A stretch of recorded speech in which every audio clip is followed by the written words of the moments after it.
who is the Prime Minister of Malaysia. If you are the Prime Minister of a country and hundreds of millions of dollars suddenly show up in your personal bank account, you better have a really good explanation for that, right? I mean, Prime Minister jobs do tend to come with a nice salary, but not a hundreds of millions of dollars overnight kind of salary.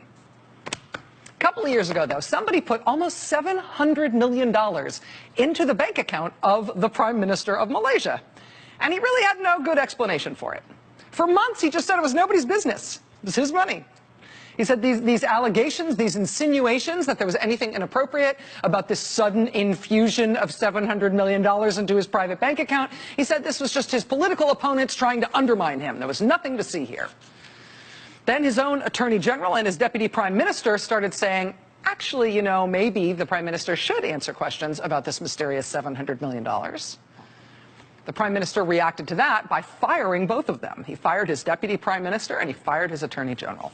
Prime Minister then appointed a new Attorney General to look at the circumstances of that money turning up in his bank account. And that new hand-picked Attorney General looked into it and declared that really it was all fine. Nobody had done anything wrong. And that's when they decided what their public explanation would be for where that money came from.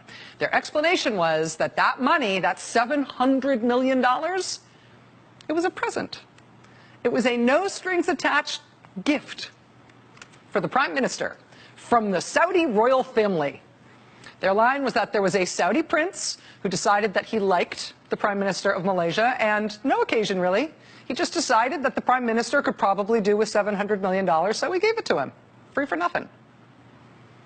When that's your good-sounding explanation, when that's your everything is fine, nothing to see here excuse, that a Saudi prince just dropped it off one day and you don't know why.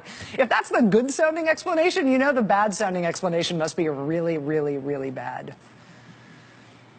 Well, sure enough, a few months later, the United States Department of Justice filed a 250-page complaint alleging that that $700 million cash that turned up mysteriously in the personal bank account of the Malaysian Prime Minister, that was just a fraction of the proceeds of a gigantic heist, a giant act of thievery, a corruption scheme in which the Prime Minister and his family and his associates stole billions of dollars from the Malaysian government. $4.5 billion they stole in cash from the Malaysian government. And some of it they just stacked up in bank accounts, but mostly they laundered it all over the world, including in the United States, which is why the U.S. Justice Department brought this case, even though the money was stolen from the people of Malaysia.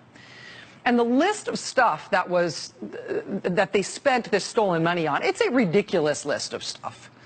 The Prime Minister's family and friends bought penthouses in New York City, they bought mansions in Beverly Hills, they bought yachts, yes, yachts, Barry White style and otherwise.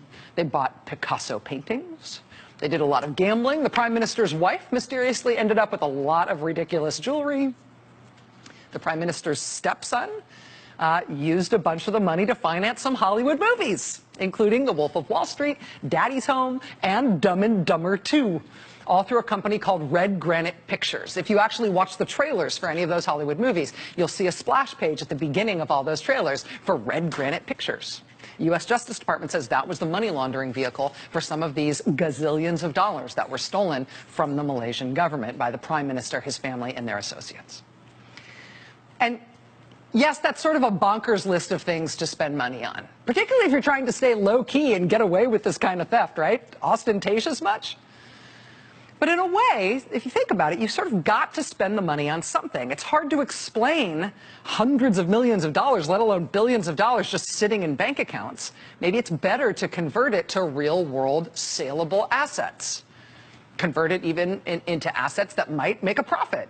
If Dumb and Dumber 2 is anywhere near as good as the original, it might be a great investment. Well, now the United States has started the process of seizing the assets that are believed to have been bought by the criminals who carried off this scheme.